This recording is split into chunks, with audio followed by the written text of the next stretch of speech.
Hey everyone, you're watching another episode of In Studio, and today's special guest is David Alan Grier. So you're here to talk about a bunch of things today. First up is the cool kids. Mm-hmm. What was your first reaction when getting the script, and what kind of drew you to the project? Well, I knew Charlie Day. I mean, of being a fan of his. I didn't know him, but and they wouldn't really see me. They said I was too young, and You are. I kept. Well, I mean, listen.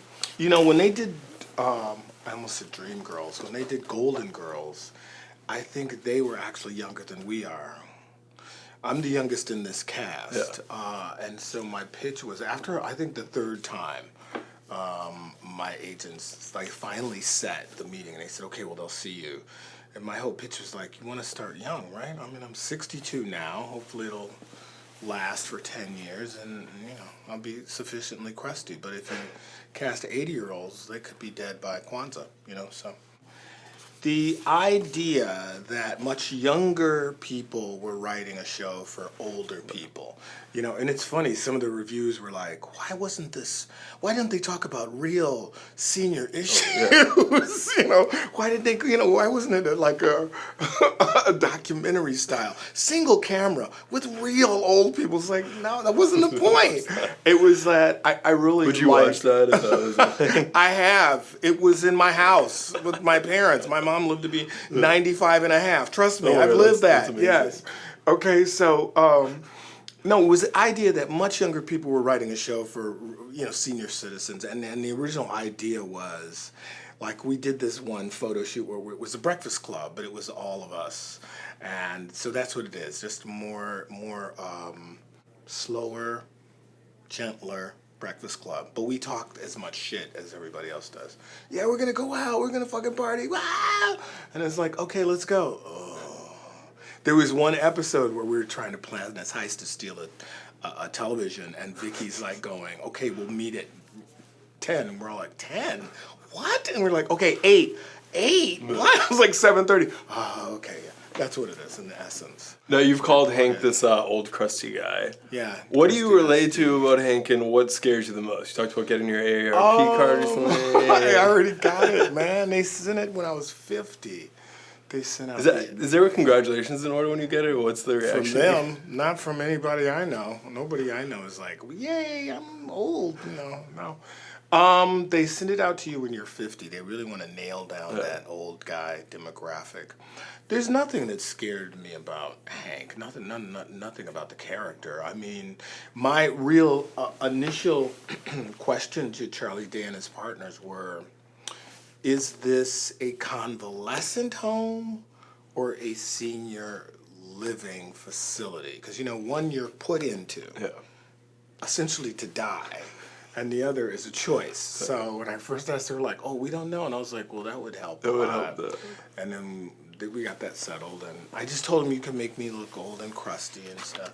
So that's what they do. They put, makeup and everything on. And then I grew my beard just because I thought it would age me. And it did. Because on Twitter, Black Twitter goes, "He got old in like a week." I was like, yeah, okay. I can't grow a beard. It grows in patchy. I didn't know I could grow this beard, but now I really like it. So. That's great. Now, Hank's wardrobe is pretty cool. Do you own any of those collared shirts? No, man.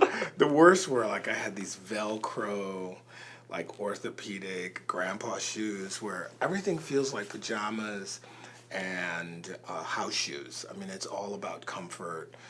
He's given up. Okay, there's no more about style. He has a full donut, half donut. And all of that. So there is a freedom in these guys are just themselves, and the chase is over. So they're chilling. It is and it isn't. It's just old guy chase. I mean, they talk about everything young guys talk about, but just slower, more methodic. It's like a vacation home almost.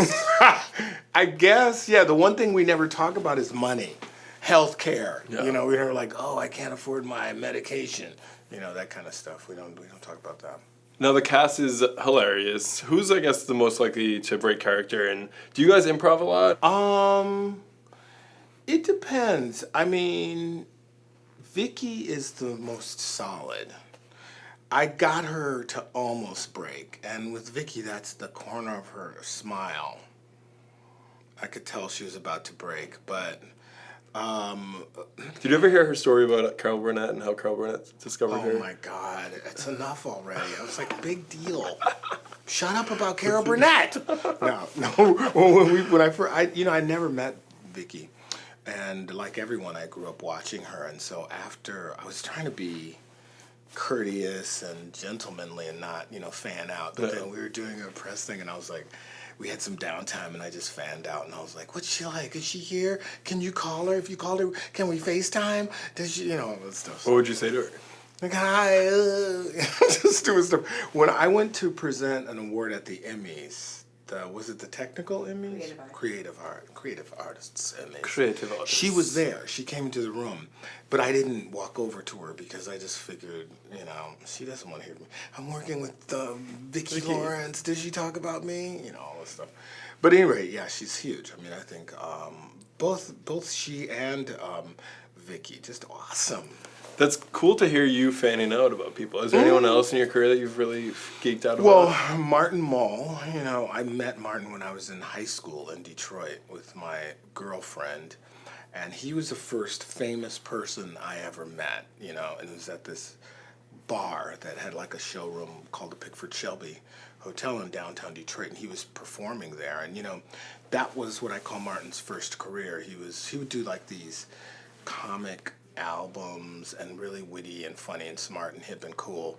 And my girlfriend's older brother instructed us to listen to this, which I think is where a lot of people get their first taste in music. Your older brother or sister goes, "Punk, you should listen to this dude." And, you're like, okay. So we were hanging around, and he came and he talked to us, and he was really nice, and I just, he was very cool. So then he did Fernwood Tonight. And in Detroit, Michigan, that was considered so racy in the 70s, it would come on really late, like at midnight. Yeah. So we watched that, which was even cooler. And then I was hosting this show called Later on NBC, and he was one of the guests, and he came on, and I told him the whole story. And so then I reacquainted myself with him as an artist, a visual artist. And I own some of his paintings. So it's been a long, tortured, stocky relationship. And now I'm working with him, which is awesome. I love it. That's so great. Now, going back to when you were growing up, the title of the series is called The Cool Kids. Right. And in the literal sense, were you a cool kid growing up? What was the... No, and I'll tell you right now, anyone who says they were a cool kid, was a douchebag. Yeah. I mean, a dork. No, I don't think I was. I really don't. We did things, me and my little crew of people. I was in the art curriculum at Cass Tech.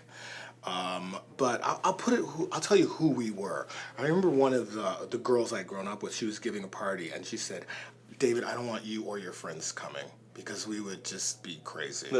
Yeah, we'd run over cars. In what sense? Just okay. Well, we did this thing for a while, like parked cars. We would run on the tops of them, just like, like, get drunk and, and do acid and all that. My parents are dead, so I can speak of this now.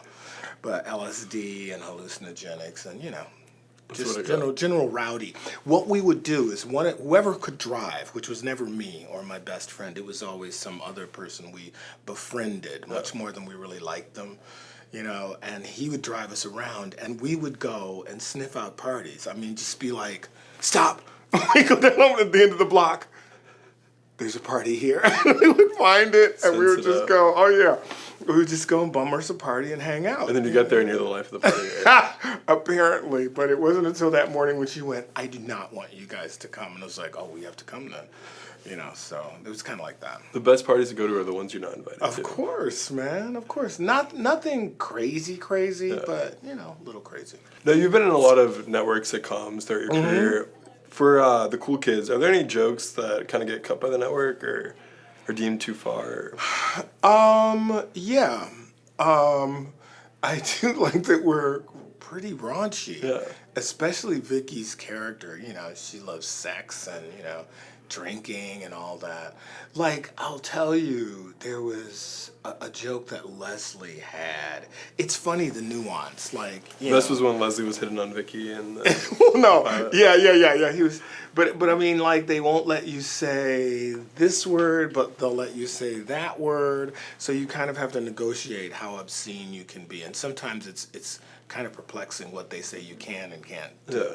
Like, there was one time where I was, they were all teasing me about how sex sounded when I when I slept with my wife, and how horrible it was. But there were sounds the network wouldn't let me make. And there were other sounds that I could make. So that's what I'm saying. It's very technical at some time. You can make the sounds here if you really want. What? No, like, I mean, it turned out, okay, here's one they wouldn't let me. I would go, oh my God, oh my God, oh my God, oh my God, oh my God, oh my God. Okay, so they would let me, right, but they didn't want the pounding. Yeah. So I could do it, but so I go, oh my God, but I couldn't use the fist pounding. For some reason, that was no-go. That was too much. Yeah. I thought it was hilarious. Well, yeah, but... No, I have to tell you, I just returned from Sundance where I saw Native Son, which you star in. When did you first... I have a part. Let's not get people's hopes up. Yeah. It's not a part of, but you're still part of a film that I think everyone's gonna be talking about for a while. I hope so. I mean... And your character kind of starts Bigger's journey into what happens to him. Definitely. I mean, it's a book that I don't want to say I grew up with, but it is a book that is a part of my literary DNA. Yeah. It's a very important African American novel, Richard Wright. It's been done before. I knew and know Rashid Johnson, who's the director, again, as a visual artist. Yeah, so I own some of his work, and I met him when he was very young. So he hit me up, and he says, oh, I'm directing this film. First I was like, what? You're doing what? Directorial debut, Yeah, and look at this cast. Then I'm like going, that's a good and a bad, and like going, oh, there's this friend who's directing a movie, and I'm like, is it about a painter? And he goes, no, it's Native Son. I was like, oh, okay, great, because I was about to like blow him off. And then it's Susan Lori Parks, Pulitzer Prize winning writer, playwright, who I worked with and I know on Porgy and Bess. So, and then it's the cast, Ashton and Sanaa, and like, I'm like, oh my God. So now you have your fingers crossed, and I started reading the script. Well, as soon as I read 10 pages, I knew, oh man, this is major. And so I was like, maybe I waited too long. By then it's like 2 days, like, yeah. It's still there. Yeah, I'll do it. And I was like, okay, cool. And so there was I went camping. I go camping every year with my daughter, and I went camping, and I told everybody, okay, I'm in the woods now. I can't, And he kept calling, and I was like, fuck. I told him I was in the woods, and I was like, I can't barely hear you with the bears and stuff. What is this about? It was like the movie. Okay, yeah, I can hear you. So we made the deal. One of the stars in the film, Nick Robinson, kind of said that every character is both a villain and a victim. Do you see that in What's Against the Reaction? Not my character. Okay. Not yours, he's more a facilitator, like you said. I mean, this guy is benign, really. Yeah. He's like, I have this opportunity for you. But the way that it was written, it's so uncomfortable that we working with him, because I've been that age, first of all. But, just that whole thing of where your whole being is good morning. Is it? No. I don't know. Are you hungry? You tell me. You're just a punk ass. Yeah. A teenager. You're going through all of that. Especially your dynamic with. Yes, yeah. Well, I'm dating his mom. So all of that is horrible, and I'm trying my best to reach out. Which I loved the scene because I've lived it on the other side. This old dude like, hey, what kind of flowers are on your shirt? You're like, fuck you! You're like, okay, cool. Yeah, right. Are you into these Arctic Monkeys? Have you heard of that group? You're just like, everything they say is like, leave me alone. So I really dug it, and I loved Ashton. I mean, I just loved He's incredible. Energy. Yeah. I mean, and that was another thing. So we get on the set, and I'm like, oh my God, is this guy going to be a douchebag? When you work with people, every first day is like it's the first day of school. Yeah. Is this person going to be cool or not cool? I mean, that's going It's to like the first day at Shady Meadows. Exactly, but to be serious, is my job going to be easier or difficult? So we were very standoffish for a couple of hours, and then I just went over and I was just like, well, let me just fan out real quick and get out of the way. I loved you, you know, in Moonlight. And so he goes, totally broke the ice, and he goes, oh, yeah, thank you very much, and all that stuff. And then he told me he'd come to New York, and he'd seen Porgy and Bess, and I was so thrilled and flattered. Not because I was in it, but just by him coming to see that production, it informed me where your head is at, you know, literarily and dramatically. And from then on, it was gangbusters. I'd met Sanaa before. I'd never worked with her. So I knew. I was having lunch with my manager the other day, and I said just that, because it didn't work long. It was like a day. But it nourished me for weeks and months because that work was so good. So that's what it's Have you been able to see the film yet, or? Have not. Well, I'll tell you what happened is when the film was announced, it was like Native Son is going to Sundance, and here's the cast, and my name wasn't in there, and I was like, and I completely reverted to. I was really bummed that you weren't at Sundance, honestly. I know, but I reverted to, you know, it happens, you know, I just got to take it on the chin. Anything. Yeah, well, no, it does. It happens. So I was like, oh my God, oh boy. And I went online and I was like, why is it not there? Maybe he did cut me out. So I'm texting with Sanaa, I'm like, have you seen this? Why is my name not there? And she's like, honey, just text. Just text Rashid, you know him. And I was like, okay. And I was like, hey, Rashid, congratulations. He's like, thanks a lot. So, am I still in the movie? You are. It was like an hour later, he goes, oh, sorry, I didn't get back to you. Yeah, and I was like, okay, cool. I was like, okay, cool. So I went on from there, and it was pretty funny, though. Yeah. And you're great in it. Thank you. Thank you. I shaved my beard. I had the first version of the Hank beard, but it was a little scruffy. It wasn't full Hankage like you're seeing here, and I shaved it off to do that film. So That's great. yeah. No, I can't let you leave here without asking you a Jumanji question. Please What do. what was your take on the Jumanji reboot and kind of where it's going from now on? All right. Well, I love Kevin Hart and all those guys. I saw the rebooted with my daughter, and it just kind of got away from the original movie and the book. By the way, I don't want to be like, they didn't do it like we did it. Yeah. We wish everyone well, we do. But I just feel like it kind of veered off of where we were going with the book when we did it. Also, of course, they should have had me in it. Yeah, why? That's my question. Why aren't you in it? You know, in the jungle somewhere, they went that way. You know, no. There's a sequel, though. Is any... No. I think Aquafina's in it or something. Yeah. Who else is in it? Everyone but me. But no, they go get it. You know? They're doing a reboot of Boomerang. You know, and I don't want to be like the old guy, like, oh, he's still out there dating. Gerard. You know, I wish them well. Go get it. But I am kind of tired of reboots. Like, just think of some new stuff, okay? Create some new. Like, here's things I never want. I never need to see again. Yeah. Spider-Man.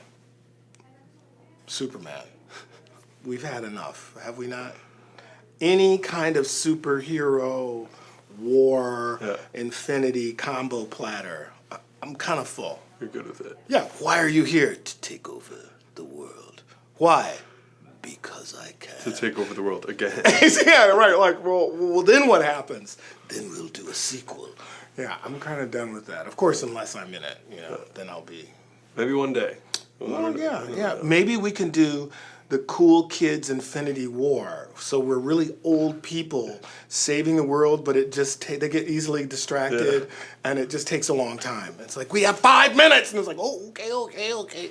Yeah, that might be funny. I'd watch it. Let's make it happen. It was my mom. My mom, to get her to the dinner table, it would take 40 minutes. It would just be like, Mom, I got to get my purse. Okay, all right, okay. All right, Mom, this food's getting cold. Well, okay, how are you doing? And be like, okay, can we talk at the table? Yeah, it'd be like that. So it took a long time.